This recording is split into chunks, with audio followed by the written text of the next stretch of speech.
Hey guys, thanks for coming back and joining us or joining us for the first time on the I Am Salt Lake podcast. Today we get to talk to Charles Johnson from Utah Spirit Trail. Charles created a passport-style local distillery trail right here in Salt Lake City, and his trail takes you to different local distilleries in our backyard. It's also a great way to spend time here while you're visiting. Hey, before we get into that conversation though, Chrissy, let's introduce ourselves. Let's mention who the hosts of the show are. My name is Chris Hollifield. And my name's Chrissy Hollifield. And if this is your first time listening to the podcast and you might be unsure what the podcast is all about, well, this podcast is all about showcasing awesome people right here in Salt Lake City. We talk to business owners, we're talking to authors and tattoo artists, restaurant owners, breweries, distilleries, food truck owners, really anyone that might have a cool story to share, just like Charles. So, how was Thanksgiving, Chrissy? I've been excited to get your review of how your Thanksgiving was. It was delicious. I had a plate entirely overloaded with food, and I enjoyed every morsel of it. It was fabulous. You know, it was a great Thanksgiving, even though it was a lot more low-key this year. I actually prefer it low-key. I think it was my favorite Thanksgiving because there wasn't the expectations, you know? And I think a lot of people hopefully will carry that into future years. I hope so. This might be a great cultural shift for us. But I want to talk about one of our sponsors, because health insurance open enrollment is going on right now, and our awesome sponsors, Arc Insurance, is here to help you navigate the complex world of health insurance. Arc Insurance is a locally owned insurance brokerage that specializes in helping people find the best health insurance based on their needs and their budget. In fact, Arc actually has a 10-point checklist to help you out. Their complimentary health insurance open enrollment checklist will take you step by step through the process and help you gather all the necessary documents to make it easy. To get the complimentary checklist, visit arcutah.com/checklist. That's arkutah.com/checklist. Just go there, you can get your complimentary health insurance open enrollment checklist, and many thanks to Arc Insurance for sponsoring this episode of the podcast. All right, here's that much anticipated conversation with Charles Johnson that we had from Utah Spirit Trail. Such a great guy, such a great conversation. I wish I could talk to him more. Yeah. Yeah. Enjoy the conversation. Wow, it's like a whole pantry. Yeah, I wish I had some more thought about it. I don't have a space for a wet bar, and that would be really nice. Okay. So That would be awesome. yeah. Eventually. But this is the reason why it's kind of set up the way it is. That's all local stuff right there. So Wow. I do my cocktail videos and stuff like that. That is here. so cool. So for the trail, I shoot the cocktail videos and then I just do some still photos here too. So it's just it's fun to have a nice background of all the local spirits. All of the local spirit or distillers that are participating. Yeah. Yeah. Do you mind if I just can I just pour one? Yeah. Please do. Absolutely. Please do. Okay. I've got a few to choose from. That's kind of the difficult part. Just like honestly, a couple, though. Picking. What's that? Just a couple to choose from. Yeah. So what are you pouring there? What do you got? Let's start off with this drink that you're pouring. We can start right here with the podcast. Oh, well, there you go. So what? I think 2 weeks ago now, Beehive Distillery just released their first rye whiskey. So that is a beautiful bottle. It's called Full Disclosure, which is kind of as they put it in the video that we shot for the Spirit Trail Facebook page. It's kind of a tongue-in-cheek reference to the fact that it is a sourced whiskey. So there's I wouldn't say a fair amount of dishonesty. It's just there's a little bit of truth in advertising, and some distillers. Not necessarily in Utah, but some distillers try to hide the fact that they don't distill their own spirits, that they are... they're bottlers. Yeah, they're bottlers, sourcers. And honestly, there's really nothing wrong with that as long as you're telling your customers that, that you're not, in fact, distilling what you have. So that's pretty neat. Full disclosure. I like that. Full disclosure. Yeah, it's kind of fun.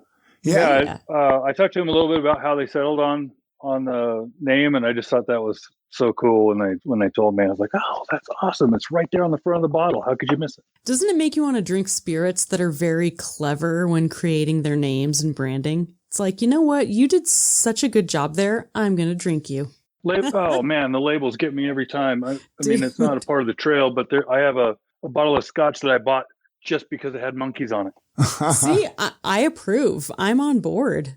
It turned out to be pretty good, but yeah, it could have been crap. It could have been anything. But it does the job. It does the job. It's actually quite good. So, what's your go-to drink? What's your go-to drink? Like if you go out to a bar or something like that, what's your typical go-to drink? Oh man, I usually get an old fashioned. Okay, you seem like an old fashioned. You know, you just look like a guy that drinks an old fashioned. It's a good choice. I do like the old fashions. If I'm not drinking just like a whiskey neat or just a straight whiskey, then that's what I'm going for. So if I go down to Bar X, Whiskey Street, White Horse, they all have these huge whiskey collections. And it's just kind of fun to sit there and, stare in awe of, what they've been able to put together. Absolutely. Oh, yeah. Let's jump right into the Utah Spirit Trail, which my favorite topic is, this is something that, let's start right at the beginning of this. When did this idea hit you? And let's tell the listeners what it is and what inspired you to start it. Let's start right there. So I'm not originally from Utah. I've traveled around a fair amount. I've lived in a couple of different countries and several states. And I settled down here in Utah about 25 years ago. The military kind of dumped me off. This is where I retired to from the military. So, but I still travel a fair amount with work. But this is kind of my home base now. So, and that leads to kind of into the story in a weird way of how I wanted to start or came up with the idea for the trail. It's not a new concept by any stretch of the imagination. I'm not the first one to do anything like this. The Kentucky Bourbon Trail is probably the largest and most well-known. So as I travel around, one of the things I tried to do to occupy my time, because I'm usually by myself, is I will try to go sightsee. Well, as much as that, you go see a few old forts and, a few benches, and that's it across the country. It's the same bench. They just kind of rehack it. So I have had a love affair with Scotch and whiskeys and bourbons and stuff like that. Kind of an enthusiast. I started really getting into it and wanting to meet other like-minded people. I started the Utah Bourbon Enthusiasts, and that kind of leads to the story too. So, but as I would travel around, I started, you go to the hotel bar and you ask the bartender, hey, where do the locals go? Where do the locals drink? Where do the locals eat? Are there any distilleries in the area? And that's kind of where it started. I was in San Antonio for a week, and I was like, well, this is several years ago, and is there any distilleries around here? They're like, yeah, there's a couple over here. And so I went and looked at them, and that was a lot of fun. And that kind of got me hooked. I was like, oh man, I gotta do this more often. So every time I traveled, a couple, 2-3 times a year, I would go visit a distillery somewhere in the country. So on my last trip about 2 years ago to Portland, I decided to take I can't remember what they called it. It's like a spirit trail. But they don't call it spirit trail. They call it something else, because like mine, they go to not just whiskey distilleries. They go to gin distilleries and vodka distilleries, and many distilleries have them all. Some will have a whiskey and a vodka and a gin. In fact, most start out that way to kind of keep the lights on. They will distill a vodka and a gin because it's immediate, right? You can sell it, distill it one day and sell it the next, essentially. Yeah. And if it's not good, they use it as cleaner. So it works out both ways. And that worked, especially this year. Sanitizer, cleaner. You're good. Yeah. Hey, Chris, guess what I'm drinking? What's that, Chrissy? My Hugo coffee out of my Hugo coffee mug. They are one of our newest sponsors of our podcast, and I cannot thank them enough because yum. And Hugo Coffee Roasters is all about saving dogs one bag of coffee at a time. 10% of their net profits go to dog rescue organizations to provide shelters, beds, veterinary care, and toys, all so they can be happy and healthy until they get adopted. Hugo Coffee is a craft coffee roastery based right out of Park City, Utah. And what's really cool is that their head roaster, John, he selects the highest quality beans with a rich flavor profile for a wide range of roasts from light to dark and even an espresso roast. Their website, really easy to remember here, guys, hugo.coffee. Go check it out. I'm serious. Go check out all the different coffee that they have available. We created a special promo code just for you, just for I Am Salt Lake listeners in there, friend.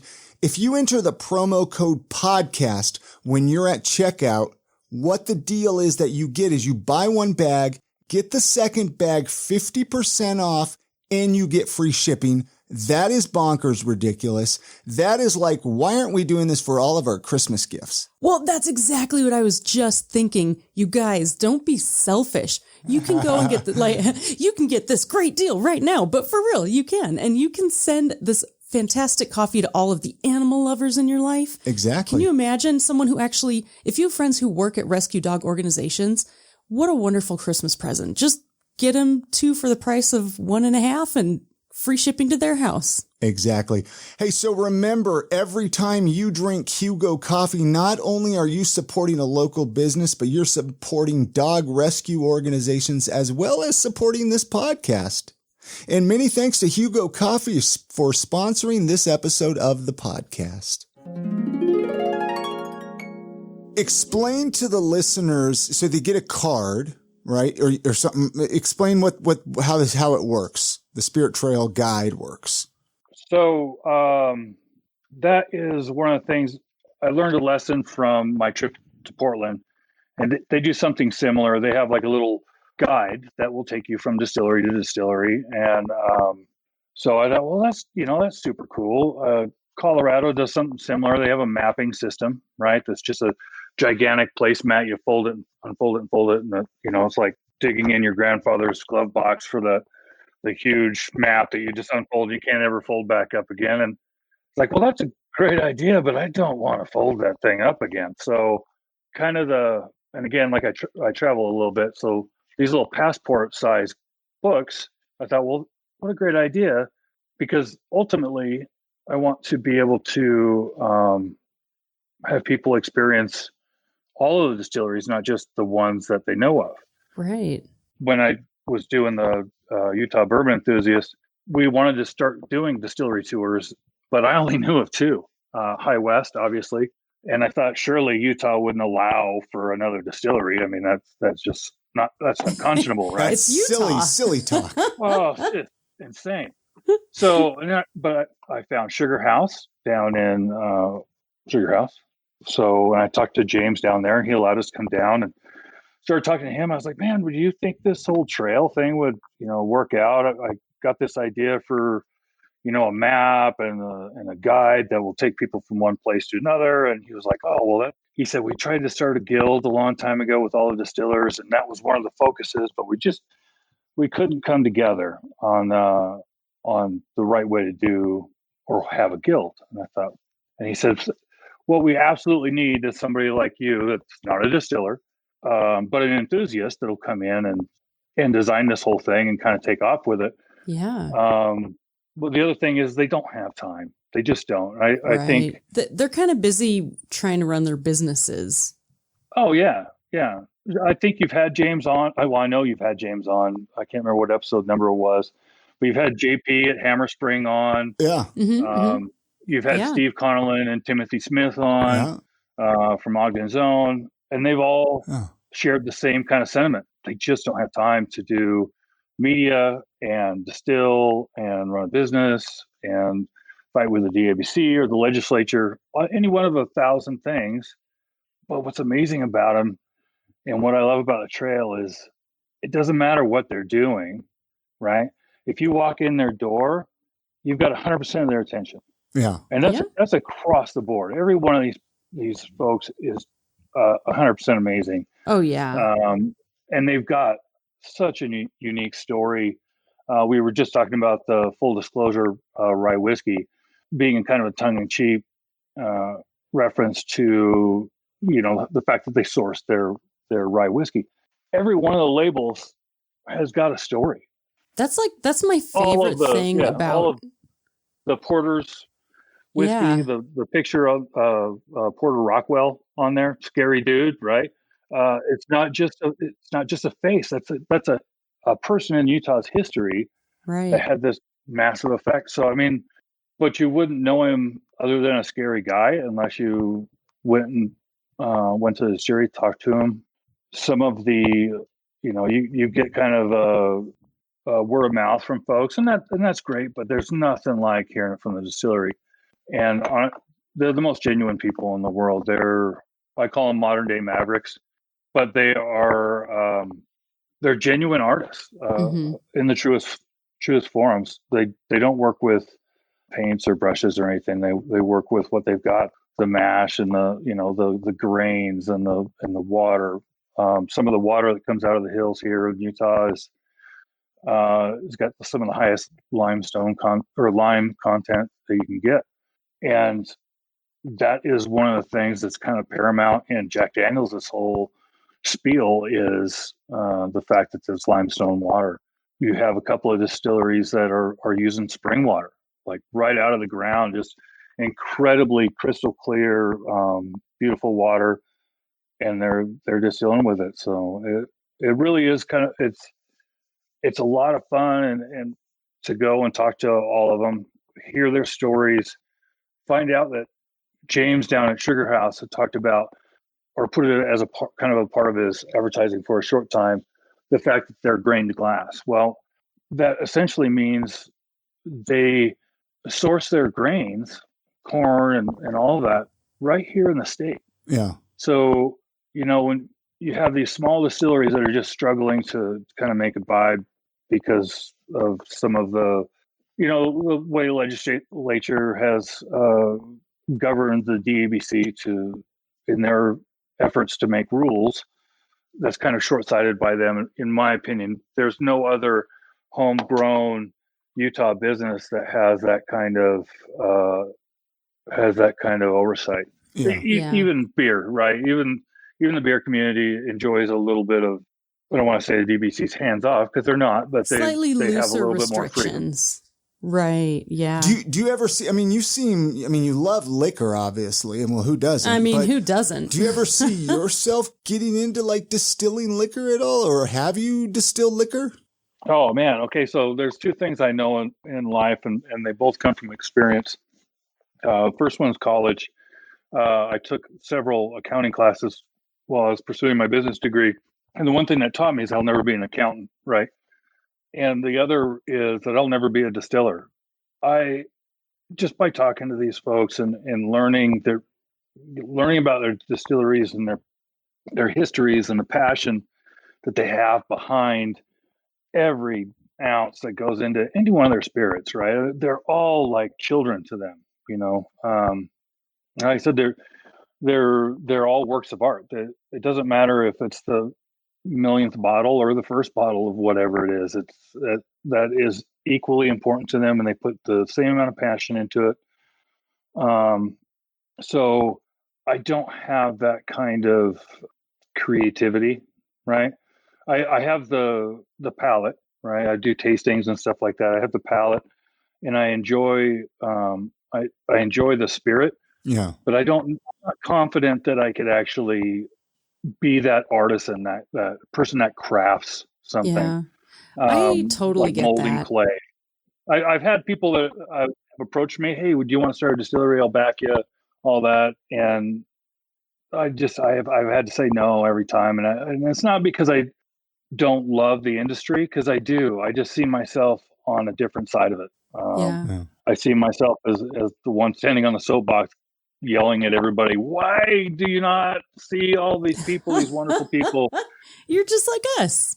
Yeah, I'm a spokesperson. Yeah, no, I love that. I mean, listening to you talk about the actual distillers really, really resonated with me personally. I mean, I remember meeting James for the first time at a tasting, even before I met Chris, like way before I met Chris, before we got married, before I joined the podcast, and just thinking this guy is so passionate and so amazing. Like he treats every person he meets like they are the most important person in the world. And he wants to share with them the best that he's doing. And he's so excited. And I know that, you know, not just James, but all of the distillers in this area are so passionate, and they really are artists, and they're putting their heart and soul into every single spirit. And the fact that they support each other, and it's such a great group of people. Like I just am so appreciative of that community here. And it looks like I had James on episode 199. Yeah. So if you want to go listen to that, you can just go. And he makes a killer whiskey. Go get his whiskey. Yeah. All right, we're going to take just another moment here and talk about another one of our awesome sponsors. I love these guys, UtahMarijuana.org. They are your number one spot for all things medical marijuana, medical cannabis, CBD, and THC. You know, I remember talking to Tim back in episode 420 that we had him on I Am Salt Lake, and now I'm doing Utah in the Weeds with him. Ridiculous. Hey, awesome show. Awesome show. Thank you. Yeah. UtahMarijuana.org's team of medical cannabis experts makes getting your medical card super easy, from your first office visit to navigating the state card application and beyond. And with over 20 compassionate and highly skilled qualified medical providers ready to help you find relief, you won't have to search for a doctor willing to recommend cannabis treatment. The patient experience team at UtahMarijuana.org is dedicated to helping you get all the way through the process so you can get your medicine legally. And right now, they're offering exclusive discounts to I Am Salt Lake listeners. Use the code GREEN25 for $25 off your first visit. And if you're in the West Valley City area, check this out, because UtahMarijuana.org, they opened a brand new office. It's located in West Valley at 3615 West, 1987 South, Building 8 in West Valley City. So depending on where you're at in the valley, they got an office near you. Isn't it time that you take control of your own health? UtahMarijuana.org. Many thanks to UtahMarijuana.org for sponsoring this episode of the podcast. Most of them aren't doing, sadly, they're not doing tours and tastings. So I mean, the COVID environment, that's why we're separated now. I mean, it's made it very difficult for the distiller to function on a lot of levels. I mean, there's supply chain issues, just like there would be for anything. You know, they've got to get the grain from central Utah or northern Utah. I believe JP,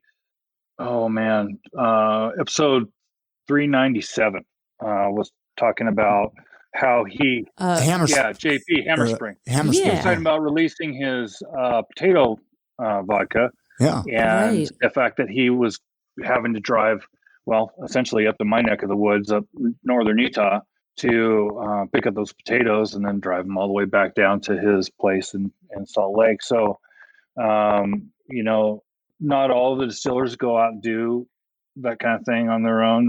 Tim Smith, if you follow him on his social media pages, he's always trucking up some mountain somewhere with some jugs of water, or actually trucking down with the jugs of water, but he goes up with empty jugs. Fortunately for him, a two-way trip would be terrible.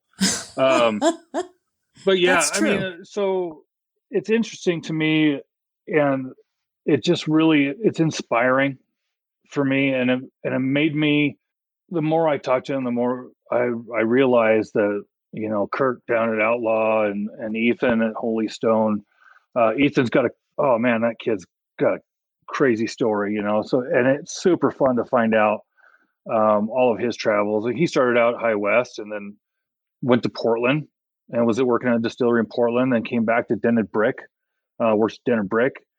And now he's got his own thing at Holy Stone, working with Michael as a part owner, and he's the lead distiller. So Ethan is the lead distiller. So it's just been, that's a fun place too, by the way. If you haven't been to Holy Stone, it's a beautiful place. Man, when they open up their tasting room, you have to go. It's so cool. Isn't it? It's just an experience. Art Deco 20s vibe. It's super cool. They kind of based it on like being a sea captain on a ship. So you have like, it's very cool. Yeah. That door, I was there the entrance before door? the door went on. You were. Thing it's legit ship so door. Cool. It's so heavy. Yeah. They had to almost rebuild the building to put the dang thing up because it's so heavy. They had to build a steel frame. They had to reinforce the whole dang thing. So it's super comical. But again, it kind of, you see that if they're going to focus that much energy and that much passion behind hanging a door, using Holy Stone as an example, what is their absinthe taste like? What is what are they doing vodka full or their time? gin taste like? Yeah, they have a shochu now that is super fun to make cocktails with. If you're a home cocktail person, they just have a lot of fun things to play around with. Again, all of them, they put so much of themselves into everything they do. It's pretty crazy. Let's go back to Utah Spirit Trail for a little bit here, real quick, Charles. Did you mention how long ago this started then? Okay, so I started it. I actually started putting pen to paper. Oh, geez, it was 2018. Okay, so a couple years ago. Yeah, and then I launched it. No kidding, launched it about September of last year. So I built the guide, I built the map and the website and all the social media pages and everything else, and I pitched it to all the distillers and just said, "Hey, look, this is a way for me to not only give back, but to help raise awareness, right? Because at the time, I really had high aspirations for the tourism portion of it, but just like any business nerd would do, I built a 5-year plan and a 10-year plan, and we just come March of this year, we really just had to change gears and say, okay, well, that business model isn't going to work anymore, but we had intended on doing a few other things. So let's get those going down the road and maybe revisit it's funny, the same week that COVID really was hitting mass media and starting to shut things down, we launched our Sprint. We have Mercedes Sprinter van tours. We partnered with a company down in Salt Lake to get 2 of their vans, and fortunately, we didn't buy them. That would have been horrifying. But as poor as the timing was, at least we had a little bit of foresight on that. But that was part of a 5-year plan, and we had so much interest in the van tours that we decided to kind of go ahead and start early. But it wasn't. I guess it was really fortuitous because it was a money thing. It wasn't a desire thing. So if we'd had the money, we would be sunk right now because we would have bought those 2 vans and just been crushed by the weight of it. But right now we operate on a kind of a zero sum scale. All the money that we bring in, we put right back into the trail. So we try to maintain zero debt as far as that goes. But anyways, going back to the trail, I started a few years ago and launched it truly last year with 12 distillers. This year we're renewing and we're going to have 14 distillers. Okay. But we did lose 2 of the distillers, decided not to renew with us, and really because of COVID, right? One of them, I think, the desire to have people coming in and out of their distillery as a part of a trail just during this time just wasn't there. And I totally understood that, but my program is set up on an annual basis. So because of that, they didn't want to renew during this period, but they said, well, likely in the spring would we revisit it? And I said, well, that's kind of the bad thing, kind of going under this idea that COVID's going to last for a few months more, and then hopefully by late spring, we'll kind of get past the hump, and we'll be able to kick up some of the touristy side of the trail, and re-engage with the Sprinter van and stuff like that. But because the guide, because I have to write this guide, I can only do it really annually and get it to the printer. And then the map that we have on the website, I just wouldn't be able to redo that, month to month. So while it was I hated to see them go. I completely understood why they wanted to, why they didn't want to renew. Fortunately, there was a few others that had contacted me during the year and were either opening or had passed on it last year, or maybe they were, in one case, was a brewery and decided to sell, or decided to kind of start making and selling their own spirits. So it's really exciting to have them on board as well.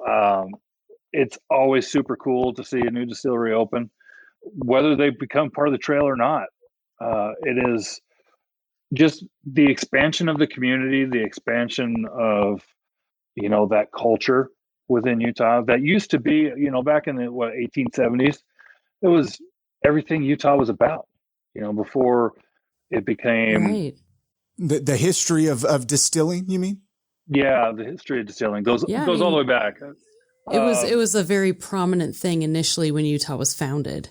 Yeah, 1870 something. I can't. I've got it written down. These guides, this Spirit Trail guide, is super fun and informative. 1870, yeah. So that was when the first legal still was kind of hatched here.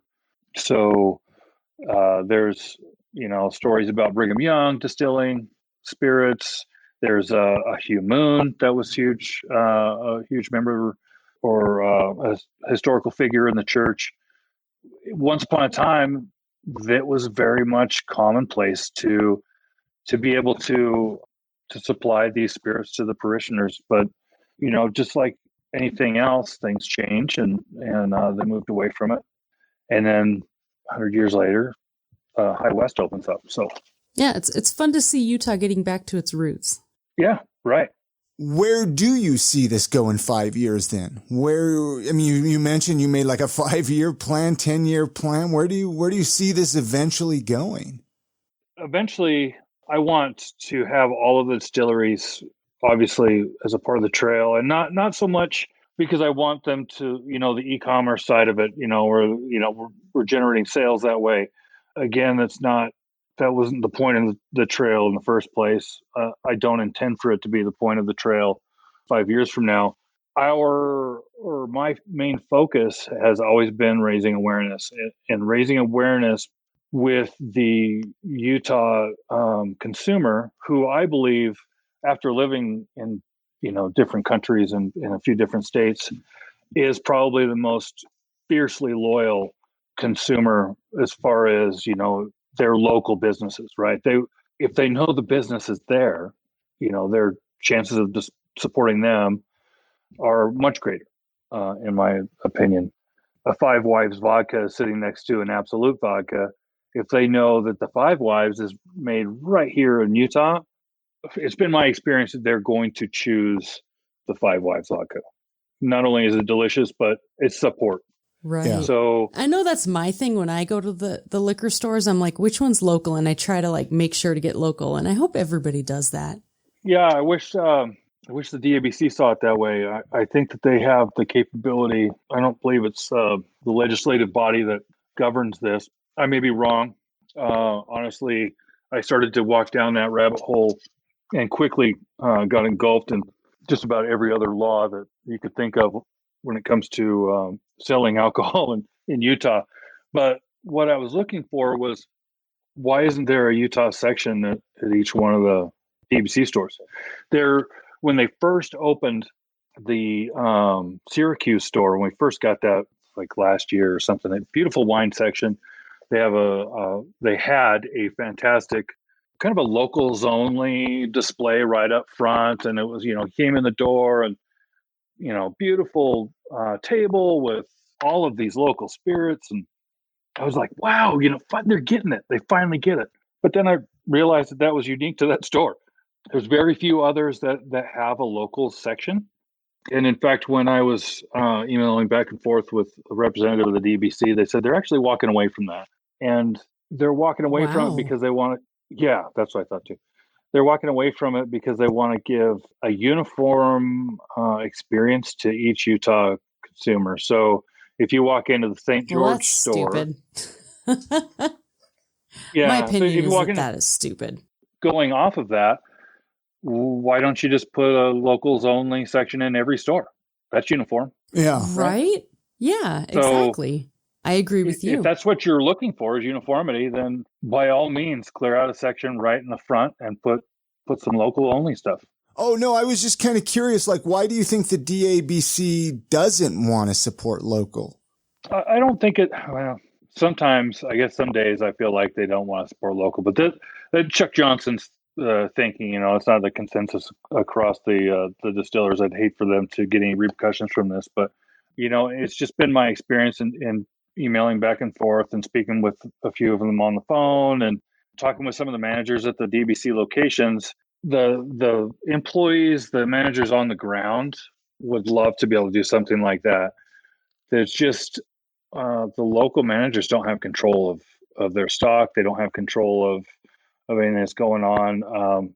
9 times there's no training program. So when we talk about 5 years from now, I would love to see a training program for the DBC employees that, yeah, maybe they can't raise the flag or wear an outlaw distillery T-shirt at work promoting Utah only spirits.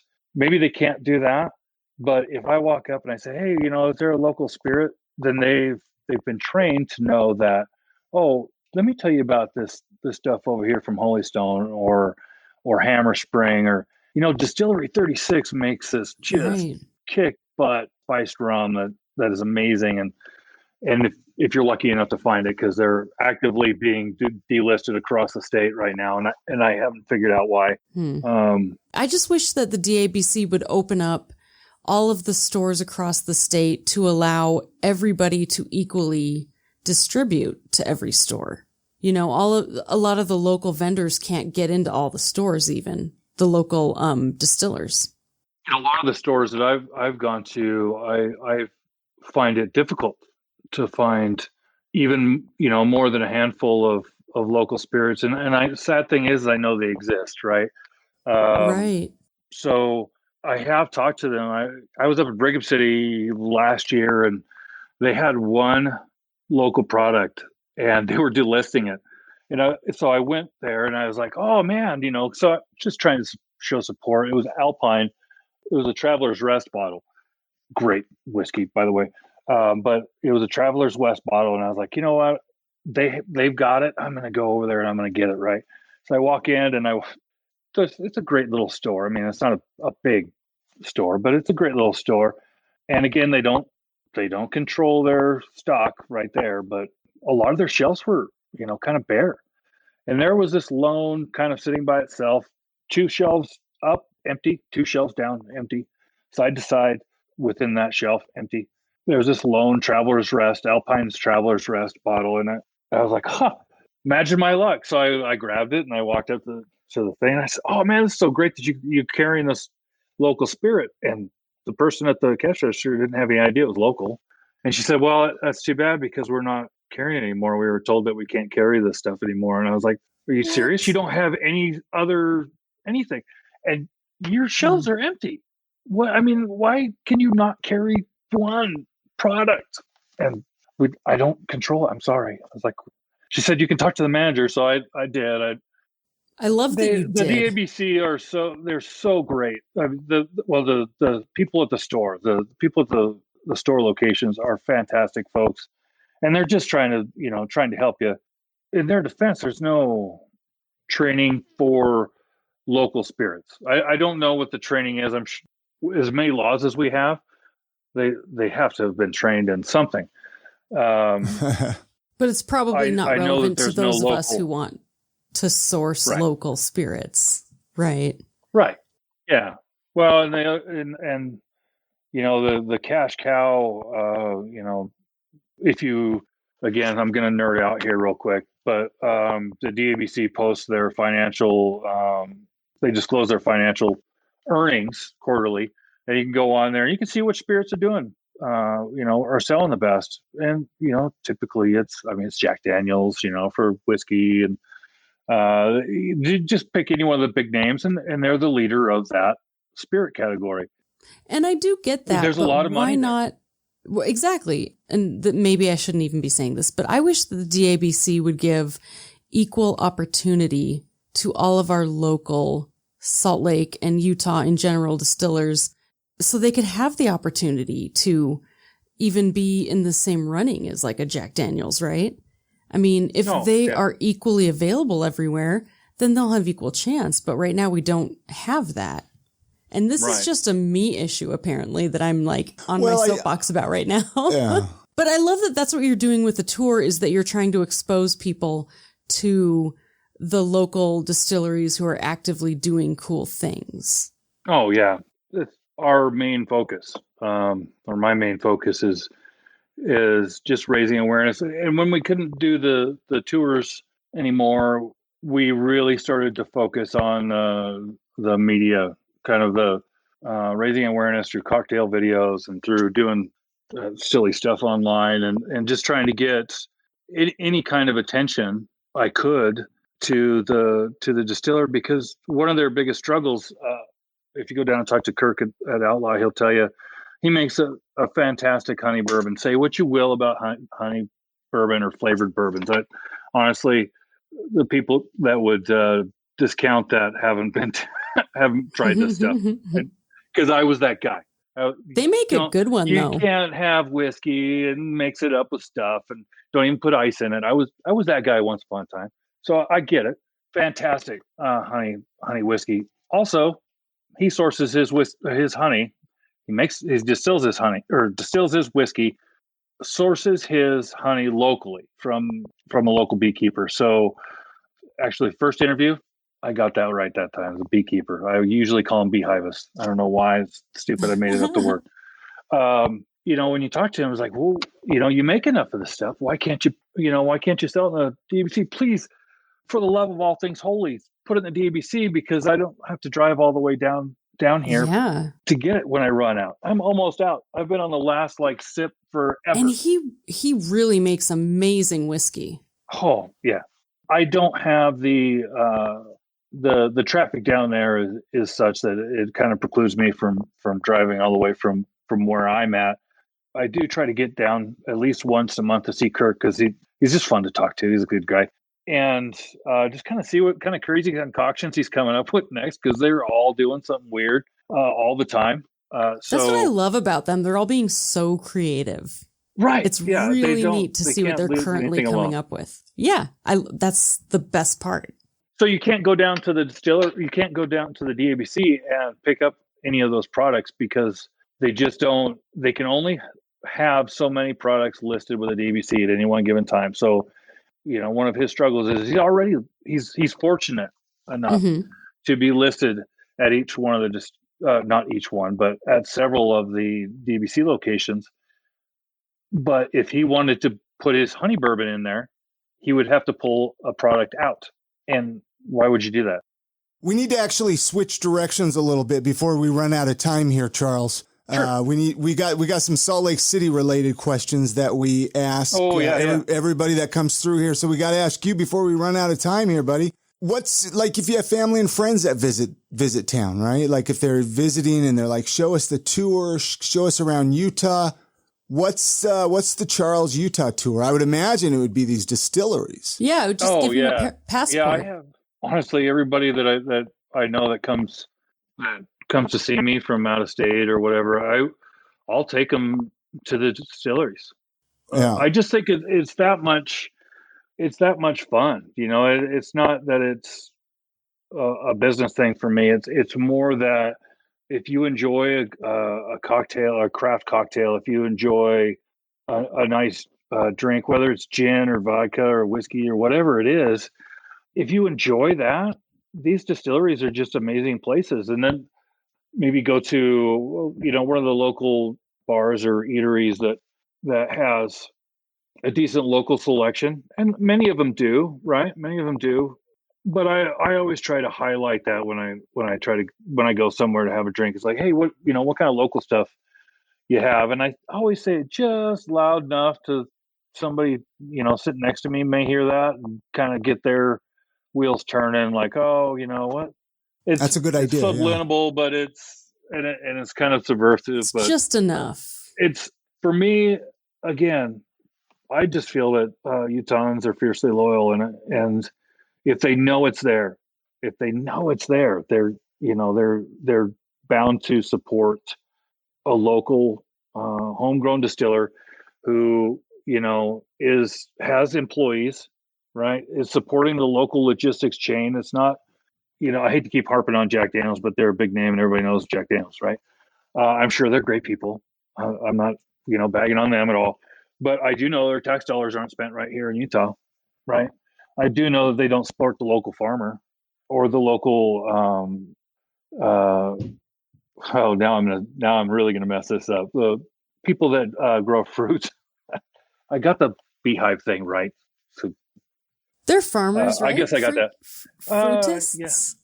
Oh, the winery. Are you talking about the Hive Winery? No. The Hive, man, their brandy is fantastic. I can't even believe I haven't mentioned them yet. I love them. But no, I'm talking about there's a distillery. They're not a member of the trail, but there's a distillery that uses fruit from just south of Brigham City, kind of in the Willard area. There's a bunch of fruit farmers there, and that's where they source their peaches from, right? Oh, For right on. their peach whiskey. So I mean, it's Utah money in Utah pockets. So I mean, all of that goes right back into our system. The distilleries are taxed locally. They're governed locally.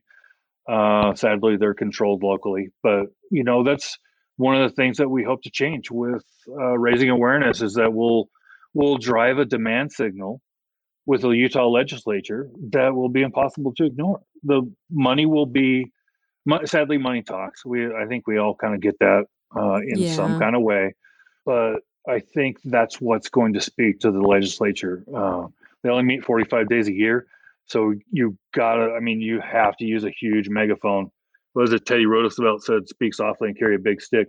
I carry the largest friggin' megaphone I can find, and I'll stand on the rooftops and scream it. But if that has to be where we go, I'm not going to stand in front of the governor's mansion, without a mask on or anything crazy. But I'm gonna, I'll be the loudest person for these local distillers because they're supporting local farmers.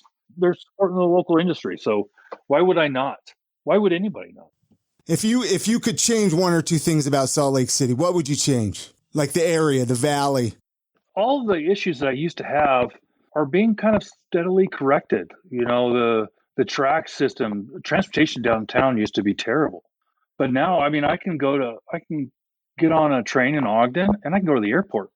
I can go downtown. I can get a green bike and I can ride around downtown. There's just so many different options for me as somebody that doesn't live in Salt Lake proper. I hate to say that I wouldn't change anything with smog, right? I mean, everybody hates the smog, but that would be really, really it. Because I love the city. I think that's great. City, so I mean, I agree with you. It's moving along real good. What about any of the liquor laws? Would you get rid of any of our silly Utah liquor laws? Well, I was actually fired from being a bartender when I first got to Utah because I made a Long Island iced tea the way I'd always made a Long Island iced tea. So, which is to, not mix everything into a 1 ounce glass and then put it in. It was like 4 ounces of alcohol into a drink. And, but, in doing so, I lost my job. I just didn't know any better, right? They asked me if I was a bartender. That's what I did. But anyway, so I think loosening the restrictions on the local distiller, allowing them to have shelf space in areas where they could sell, right? Get the Distillery 36 back on the shelves and some of these stores. They really do make that Brigham rum is really a good spiced rum. I mean, I use it in place of Jamaican rum all the time. I just think it has the same kind of character in when you mix it with cocktails. I would hate to see them struggle to the point where they just figure it's not worth it anymore. And I hope that they're not there yet, but I don't know where I would be, when it comes to something like that. So I think, allowing representation across the board, treating everybody fairly, like Chrissy, you mentioned that, allowing that space for them, I think would be huge. Very cool. Very cool. I wish we could talk to you for a couple more hours. You got so much knowledge when it comes to the liquor scene here in Utah. Was there anything that you were hoping that we would talk about that we haven't had a chance to talk about before we completely cut you off here? Is there anything that you were hoping we would talk about, or anything more that you want to talk about with this Utah Spirit Trail? I feel like we didn't even talk about that too much. Well, again, so the idea behind the trail was to get people to go to view all the distilleries, right? So the easiest way for anybody to find out more information about the distiller is to look us up at utahspirittrail.com. We're on Instagram, Facebook, Twitter. We're always posting different things, not just Spirit Trail related, but if the DBC closes a store for COVID reasons or opens a new store, they just opened a new store today. Saratoga Springs, congratulations. Look when you go into the Saratoga Springs store, look for the local spirits. If you can't find them, ask them for them. And then ask them why they don't know when they tell you they don't know. That's just the easiest way, right? For me to link. So I live by a code, and I Chrissy, you're going to ask me this because you ask all your guests this at the very end. But I guess we're getting there. I live by, the final question. The final question. Wait. Can I announce it? Is this it? Is this the final question? Okay. Well, okay. I don't know, Chris. You already know it, so this is it. I'll let Chrissy ask the final question. Thanks for coming on the show, Charles. You gave all the information for people to get a hold of you, and I can't urge people enough to reach out to you and get involved, especially with COVID. Because these distilleries, they're getting hit too when it comes to sales. So they need to sell booze too. And I mean, with Christmas, it's a perfect time. It's a holiday gift, right? They are fantastic Christmas presents. Go on the tour, buy a bottle at every distillery on the tour, give it to people you love. Hallelujah. Perfect. Yeah, I love it. Yeah, tell it from the mountain. Yeah. Oh, I'm so on board. Oh, yeah. But okay, so before we do let you go, even though I cut you off, no, please. What life advice or piece of life advice or motto would you leave with our listeners? I live by it's a simple code. JFK made it popular. I don't believe he's the originator. At least it's up for debate. But a rising tide lifts all boats. I think he said a rising tide raises all boats. I just think a rising tide lifts all boats. Sounds better, rolls off the tongue better. It's just, I don't know. It's a semantics, but it works for me. Thanks again to Charles Johnson for joining us on this episode of the podcast. If you want to follow Charles or the Utah Spirit Trail and you don't have access to a pen or pencil or you're driving, you can always remember you can visit our website at iamsaltlake.com/460 for this episode 460. And it is time to give some weekly gratitude because for the month of November, we were focusing on gratitude instead of we were doing weekly recommendations.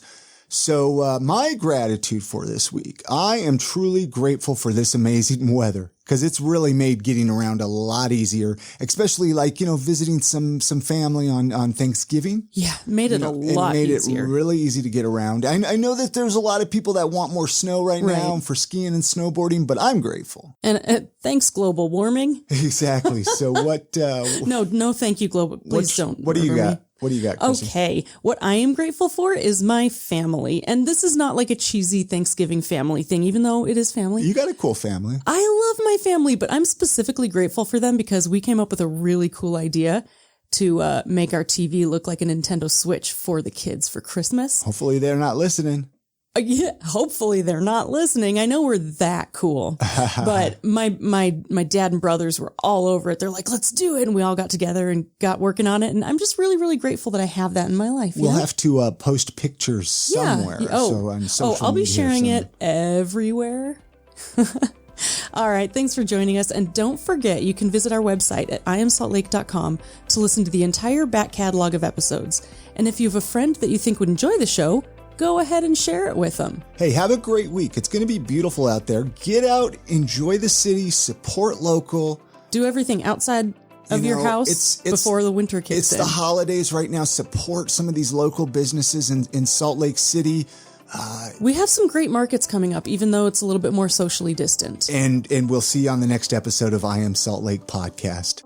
And good night, Grammy.